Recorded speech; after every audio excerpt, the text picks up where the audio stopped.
देखो, एक तो अकाउंटिंग में सबसे पहली बात जरूरी ये होती है कि हम अकाउंटिंग टर्म्स को जानें, यानी कि कैपिटल क्या है, परचेज क्या है, सेल क्या है, सेल रिटर्न क्या है,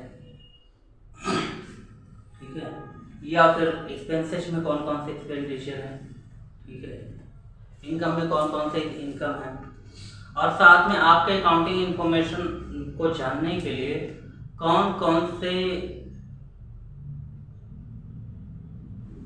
परफॉर्मर जो है वो आपके अकाउंटिंग डेटा को डिमांड करते हैं, जैसे कि बैंकर्स हो गए या गवर्नमेंट हो गई, पीएसयू कंपनियां हो गई, या फिर आपके एम्प्लॉय तक आपकी कंपनी की रेटिंग्स को देखते हैं, गुडविल को देखते हैं, तब आपको ज्वाइन करते हैं, ठीक है। साथ में जितने भी फाइनेंशियल इंस्टीट्यूशंस हो गए वो भी जो है आपके डेटा को देखते हैं, डिमांड करते हैं। मतलब ये कि आपके कंपनी के रेपुटेशन को, या फिर आपके कंपनी के गुडविल को, या आपके कंपनी के बैलेंस शीट को, प्रॉफिट एंड लॉस स्टेटमेंट को वो पूरा देखते हैं,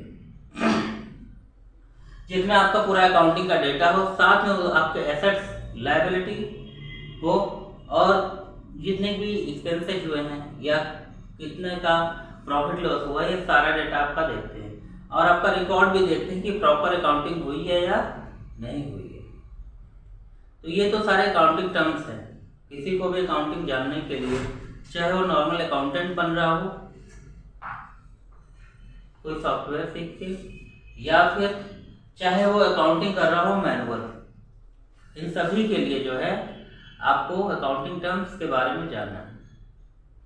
अब दूसरा फैक्टर ये आता है कि अकाउंटिंग टर्म्स यानी अकाउंटिंग के बारे में तो हमने ऊपर से जान लिया कि कौन कौन से एलिमेंट जो है वर्क करते हैं अकाउंटिंग में। अब हम जानेंगे कि अकाउंटिंग की एंट्रीज कैसे करते हैं, ट्रांजेक्शंस कैसे करते हैं। एक तो ट्रांजेक्शन सॉफ्टवेयर में करते हैं, टैली में हो गया, या विजी में हो गया, या फिर सैप में हो गया, ठीक है। तो उसकी शॉर्टकट की होती है F4, F5, F6, F7, 8, 9, 10 whatever, ठीक है। बट हम ये जानेंगे कि उसको हम डेबिट कब करेंगे और क्रेडिट कब करेंगे। इवन ये मान के चलो कि अकाउंटेंट कितना भी बड़ा हो, चाहे ग्रेजुएशन कर ली हो, एमकॉम कर लिया हो, सीए कर लिया हो, कई बार क्या होता है डेबिट क्रेडिट में पूरी लाइफ उसकी फंसी रहती है, ठीक है ना, कंफ्यूज रहते हैं डेबिट होगा या क्रेडिट होगा। तो आज मैं आप लोगों को उसके लिए बताने वाला हूँ गोल्डन रूल, जिसमें आपको ये फाइनल होगा, तो डाउट नहीं रहेगा कि what is debit and what is credit और क्यों, ठीक है। गोल्डन रूल में सबसे पहले आपका आता है पर्सनल अकाउंट। पर्सनल अकाउंट में ये देखा जाता है debit was receiver, credit was giver, यानी कि जिस अकाउंट में, जिस लेजर में कुछ आता है, ठीक है, रिसीवर रिसीव करता है, उसे हम डेबिट करते हैं, ठीक है। और साथ में जिस लेजर से जा रहा होता है उसे हम क्रेडिट करते हैं। सपोज कोई कैपिटल की एंट्री हो गई, ठीक है, स्टार्ट किया हमने बिजनेस से, नॉर्मली ज्यादातर क्वेश्चन ऐसे ही स्टार्ट होते हैं।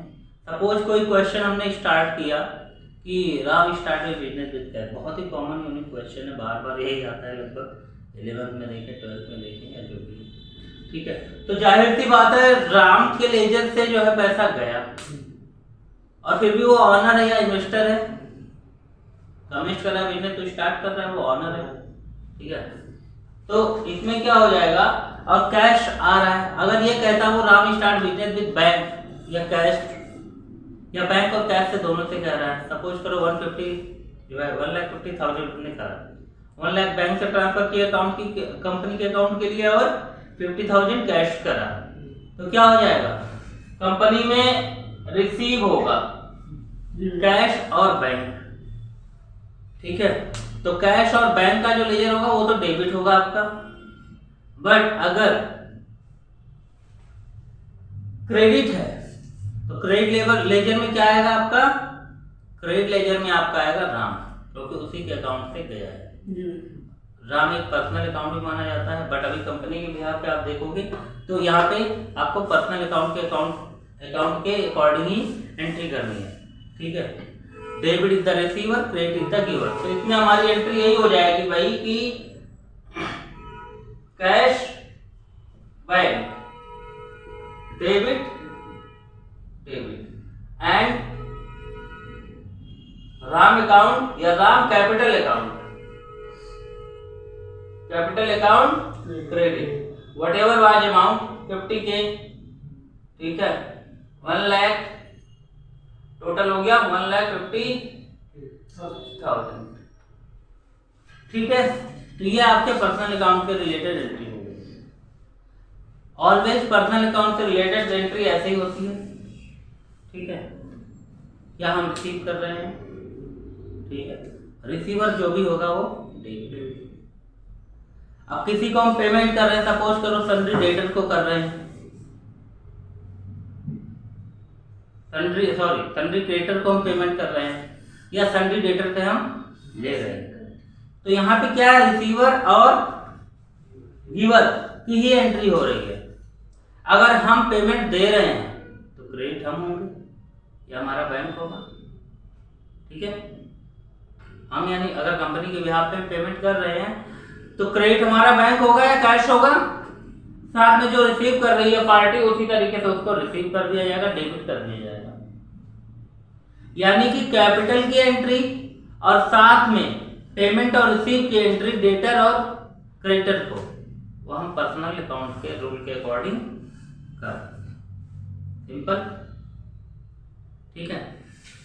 अब सेकंड में हम आते हैं रियल अकाउंट में। रियल में क्या है, debit was comes in, credit was goes out, ठीक है। क्या आ रहा है क्या जा रहा है, जो चीज आई वो डेबिट, जो चीज गई वो क्रेडिट, ठीक है।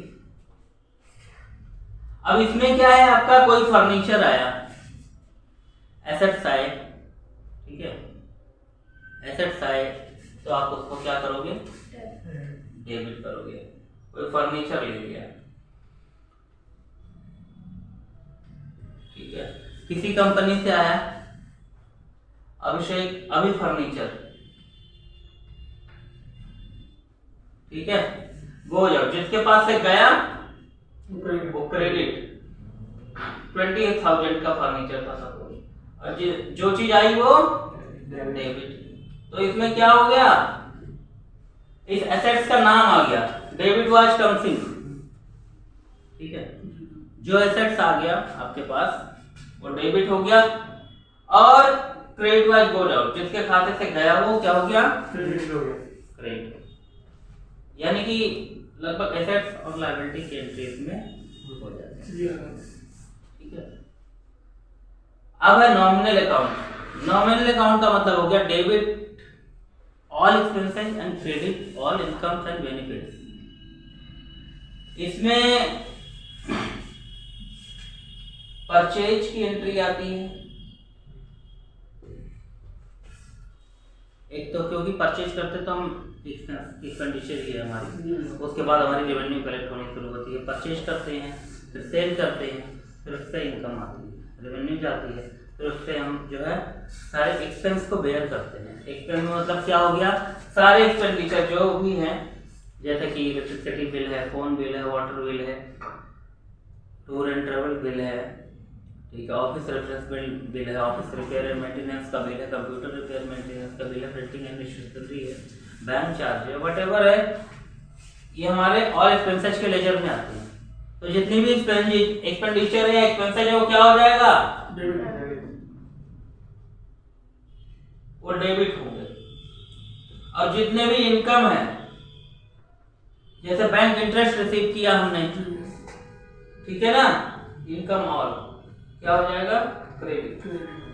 सपोज करो हमने इंटरेस्ट लिया, बैंक से इंटरेस्ट मिला हमें, तो हम क्या करेंगे, बैंक को डेबिट करेंगे और इंटरेस्ट को क्रेडिट करेंगे। तो all income would be received which is credited and in expenses would be debited.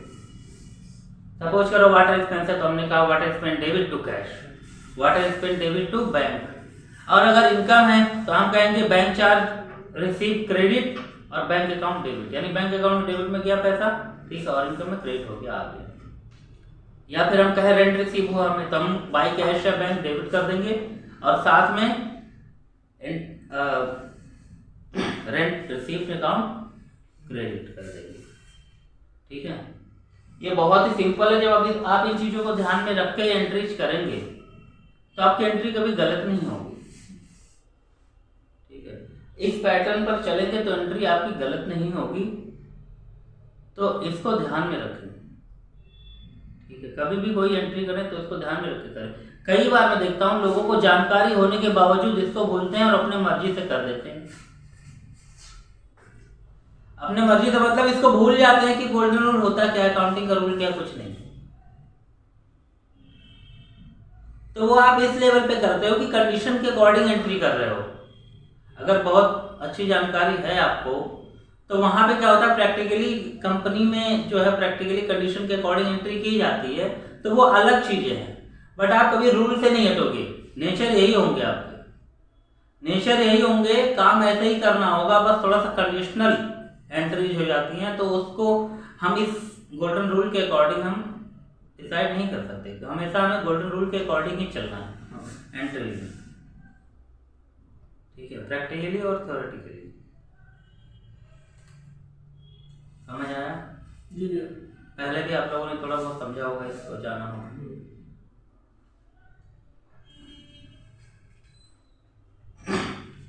अब मुझे एक बात बताओ,